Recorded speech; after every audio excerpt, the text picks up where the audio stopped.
दोस्तों welcome back. एक बार फिर से खुशामदीद है आप लोगों का हमारे इस यूट्यूब चैनल के अंदर।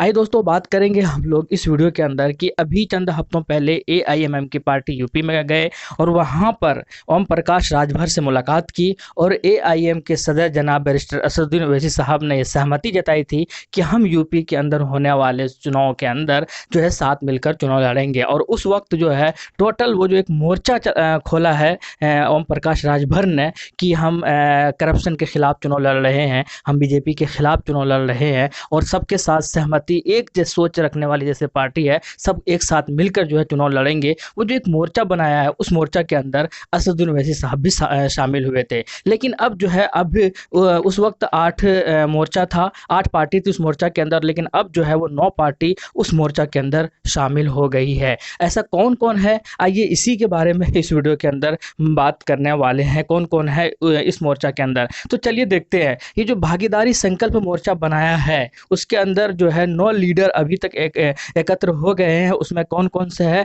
जिसमें बाबू सिंह कुशवाहा है, प्रेमचंद प्रजापति है, बाबू राम पाल है, इसी तरीके से रामकरण कश्यप है, अनिल चौहान है, कृष्णा पटेल है और असदुद्दीन ओवैसी शामिल है। लेकिन अब जो है वो एएसपी के जनाब चंद्रशेखर आज़ाद साहब वो भी उन्होंने भी एग्री जो है जताई है, उन्होंने भी सहमति बना दी है कि हम भी जो है इस भागीदारी मोर्चा के अंदर शामिल हो रहे हैं। और अब जो है टोटल 9 इस मोर्चा के अंदर 9 पार्टी ऐसे हैं जो साथ मिलकर चुनाव लड़ेंगे यूपी के अंदर। क्योंकि 2022 के अंदर चुनाव होना है, 423 सीटों पर चुनाव लड़ने का मन बनाया है, इसीलिए उन्होंने साफ कहा है कि हिंदू मुस्लिम में नफरत नहीं, हमें शिक्षा, स्वास्थ्य, नौकरी और रोजगार की बात करते हुए सरकार बनाने के प्रयास कर रहे हैं। तो इसी तरीके से उन्होंने साफ कहा है। और जो है अभी एक और बात मैं मिला दूं कि जब असदुद्दीन ओवैसी साहब से मुलाकात हुई थी तो ये भी कयास लगाया जा रहा था कि इस मोर्चा के अंदर बीएसपी भी शामिल होंगी, क्योंकि बीएसपी के साथ मिलकर बिहार के अंदर एआईएम ने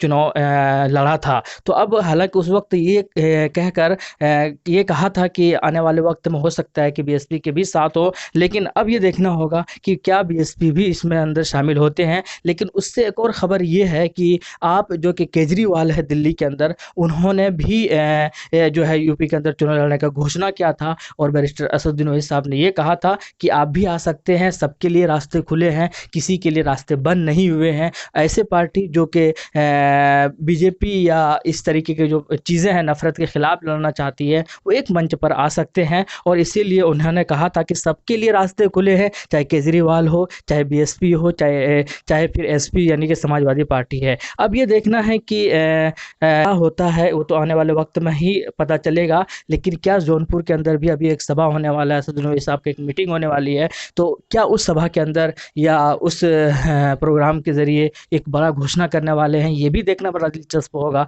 लेकिन कुल मिलाकर ये पार्टी ये जो भागीदारी मोर्चा है ये मजबूत हो रही है एआईएम के मिलने से, और जिस तरीके से चंद्रशेखर आज़ाद के मिलने से, तो इस तरीके से मुस्लिम दलितों का कम्बिनेशन और भी मजबूत हो रहा है। और आने वाले वक्त में हो सकता है कि ये जो भागीदारी मोर्चा है इसके अंदर 9 नहीं बल्कि 10-12 पार्टियां आपको इसके अंदर एक साथ लड़ते हुए आपको नज़र आ सकते हैं। तो आप क्या कहते हैं, कमेंट सेक्शन में ज़रूर बताइएगा कितना सही है ये भागीदारी मोर्चा के अंदर साथ मिलकर चुनाव लड़ने का एआईएम का फैसला कितना सही है। क्योंकि ये भागीदारी जितना भी बड़ा होगा नंबर ऑफ सीट्स उतने ही कम होंगे, लेकिन ये शायद नंबर ऑफ सीट जो कम होंगे वो इफेक्टिव होगा। आप क्या कहते हैं, कमेंट सेक्शन में बताइएगा। शुक्रिया, जय हिंद, लव यू।